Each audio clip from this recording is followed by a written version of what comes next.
In the year 1631, at the stroke of 2 in the morning, the small Irish fishing village of Baltimore was plunged into a nightmare that would haunt European memory for centuries. While the villagers slept, 237 souls were jolted awake not by the gentle lap of the Atlantic, but by the blood-curdling screams of their neighbours.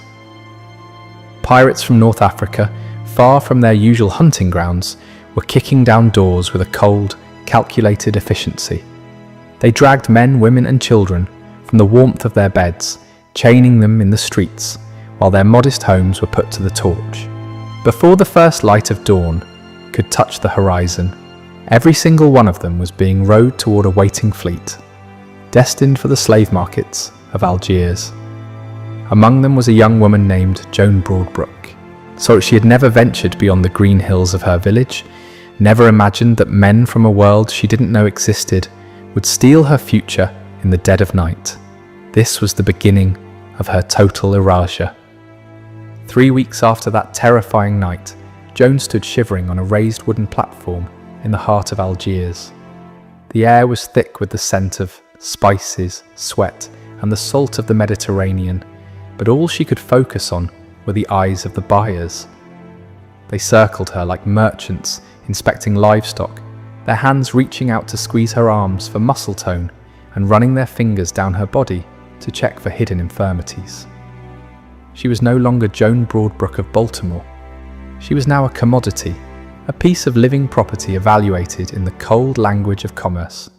In the ledger of the slave trader, her life was worth approximately 8 oxen, considerably less than the price of a high-quality Arabian horse. Joan was not a unique tragedy. She was a statistic in a massive transcontinental industry. Between 1530 and 1780, it is estimated that over 1 million Europeans were captured and sold into slavery across North Africa and the Ottoman Empire, spanning from the sun-drenched coasts of Italy to the remote, misty fjords of Iceland. This is the story that much of modern Europe has chosen to forget, perhaps because admitting the truth means acknowledging a 250-year period where the Mediterranean was essentially a slaughterhouse for human dignity. For 2.5 centuries, Europeans were the merchandise in a trade that was as systematic as it was brutal. If you're looking for the raw, unvarnished truth about the stories history tried to bury, you have come to the right place. Welcome to Script Historians. Today, we are uncovering the hidden reality of the Barbary slave trade and the harrowing fate of the women who disappeared into the shadows of the harems, a reality that shatters the romanticized myths created by Orientalist painters. To understand the plight of Joan and the millions like her, we must first look at the predators who turned the sea into a hunting ground. These were not mere disorganized bands of criminals. They were a highly organized, state-sponsored force. The Barbary pirates, or corsairs, operated out of powerful North African bases in Algiers, Tunis, Tripoli, and Salé. Far from being rogue actors, they were backed directly by the Ottoman Empire, in which provided them with the legitimacy and naval support needed to dominate the seas. Every slave sold in the markets of the Maghreb generated significant tax revenue for the Sultan, turning human trafficking into a pillar of the imperial economy. This wasn't just piracy, it was a sophisticated industry. Their fleets were formidable, sometimes consisting of 30 ships sailing in tight formation toward the European coastlines. They preferred to attack under the cover of darkness or at the first light of dawn, when coastal villages were most vulnerable. While they took gold, silver and food, their primary objective was always the renewable resource of human beings. Unlike a chest of gold, a person could be used for labour, ransomed for a profit, or sold and resold until their body finally gave out. In 1627, this predatory reach extended as far north as Iceland, the very edge of the known European world. Over 400 people were snatched from an island that most Europeans didn't even know was inhabited. Imagine the sheer psychological shock of an Icelandic farmer waking up to the sound of Arabic-speaking men smashing through his door, men from a continent he couldn't even point to on a map. These were not random acts of violence, but coordinated military harvests. In 1544, the infamous corsair Hayreddin Barbarossa struck the Italian coast, capturing 7,000 people in a single summer campaign. 10 years later, corsairs descended upon the Spanish town of Vieste, emptying the entire population of 6,000 captives in one night. Their targets were specific. They prioritized young women and children because they fetched the highest prices in the markets. For 250 years, this was the terrifying reality for anyone living within reach of the sea. Every night was a gamble with fate.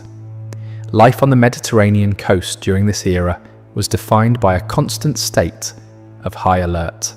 Entire villages were eventually abandoned as people moved inland, away from the reach of the corsairs' landing parties.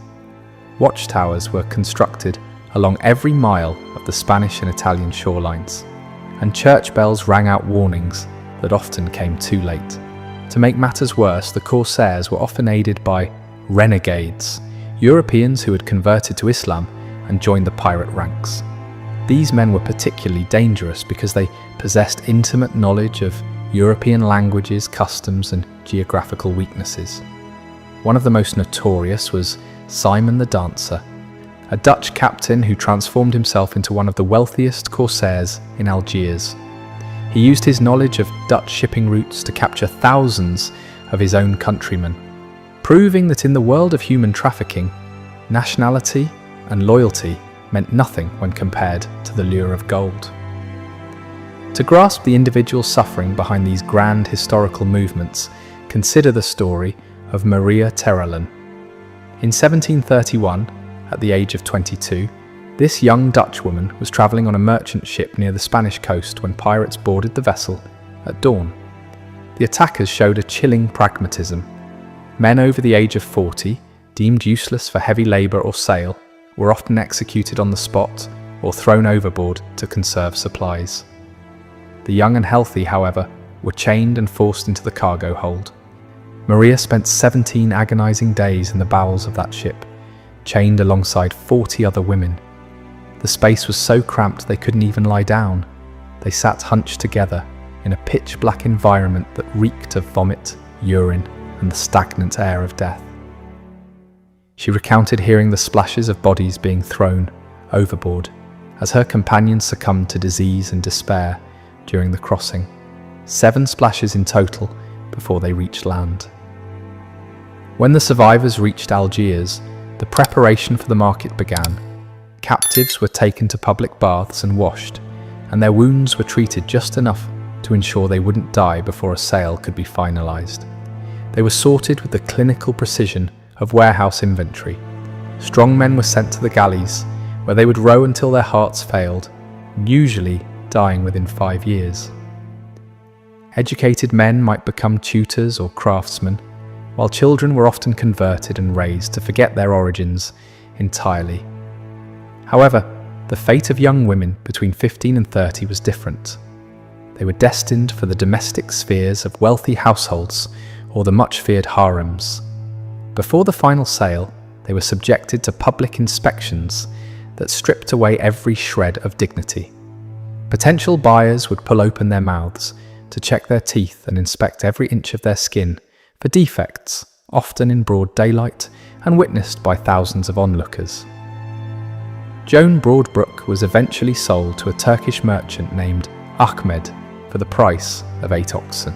Her transition into his household was a violent rupture with her past.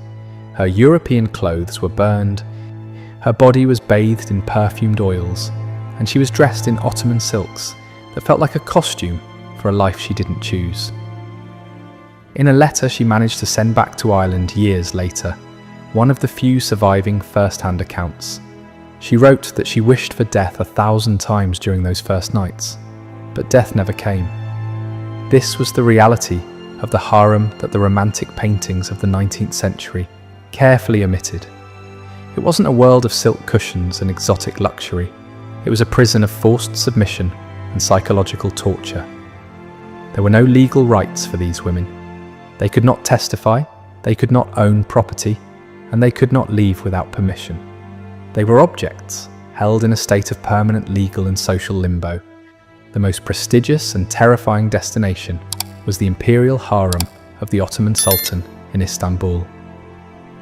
This was a massive complex of over 400 rooms within the Topkapi Palace, housing up to 1,000 women at its peak. While Circassian and Georgian slaves were the most common, European women were prized as rare and valuable acquisitions.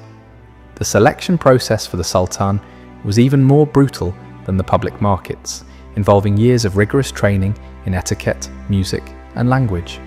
Yet the irony of the imperial harem was that most of the women there lived in a state of eternal waiting. Records tell of a European slave named Francesca who entered the harem in 1650 at age 15 and died there at 67. She spent 52 years inside those walls without ever seeing the Sultan, serving only as a nameless attendant. When she died, she